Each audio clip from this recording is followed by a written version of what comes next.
Alright guys, found some old competition footage and I thought it would be fun to analyze.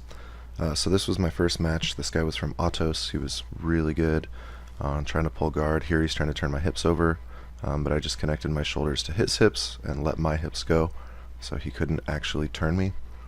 We're going to restart here. He pulls guard again. I end up losing this match 2-0. He gets 2 points coming up here pretty quick. He starts to pull guard. I drop into combat base. He starts, you'll see he's turning my leg. I'm going to end up diving through for his back, but I do not control his arm, and he's able to spin into my guard, and he gets the 2 points for a sweep. Right here I'm going to dive through, but I'm going to pause it in a second. I need to stop him from spinning into me. So I should be concerned right now with blocking his right elbow, but he is able to get his elbow through, and right here he gets the 2 points. And then we end up just stalled here for the rest of the match. If you look, I'm getting my elbow right behind his elbow. I'm pinching his hand with my neck. He was posturing in, leaning in real hard, so I was able to extend his body with my hips. And then right here, I'm going to go for it, but he does not tap and he yanks out of it.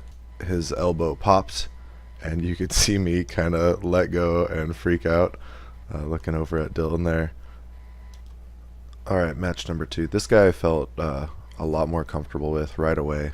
I go for a little leg trip thing there, and it was pretty sloppy, obviously. He starts trying to get the Darce or Anaconda or whatever, but I am controlling his left elbow, so I know his choke is not really going to do anything. I felt very safe here.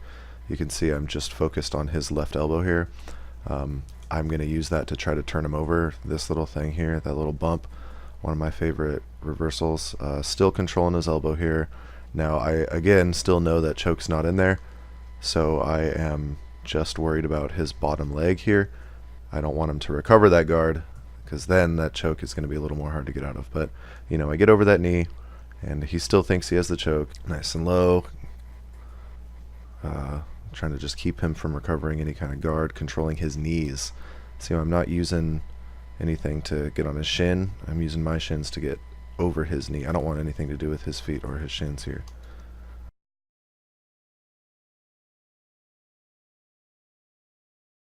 Nice and tight, hip to hip. I'm just going to hold him here, making sure his elbows don't get to the mat and making sure his knees don't get in between us anymore.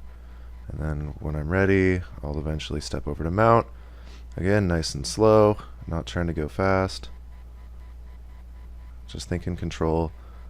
You can see my grip under his shoulder there, using my shoulder to turn his head so he can't face into me. It's a really heavy type of side control that doesn't really require much. So then when he freaks out, I need to slice over, get them out.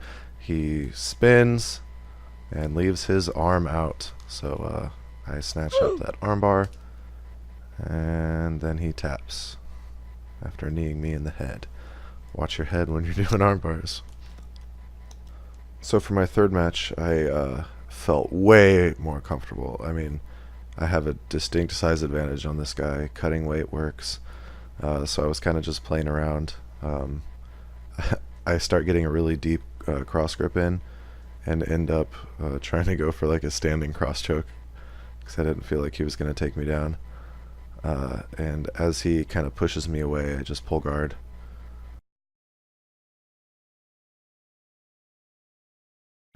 I'm trying to work for an armbar. If you look here, I have my thumb on the outside, trying to use my forearm to turn his chin. But what I really want to do, and you'll see what I do in a second, I'm going to switch my grip so my thumb's on the inside. And that's going to be able to apply a lot more pressure to his chin to turn him and make him not able to stack me. And eventually I'll step over his head right here. He kind of yanks out of it, and I didn't really want to blast it.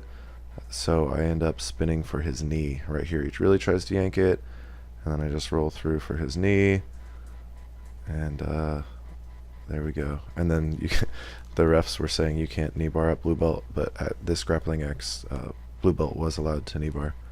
So they check and it's all good. So there we go. I just wanted to do a quick little recap of these matches. Thanks.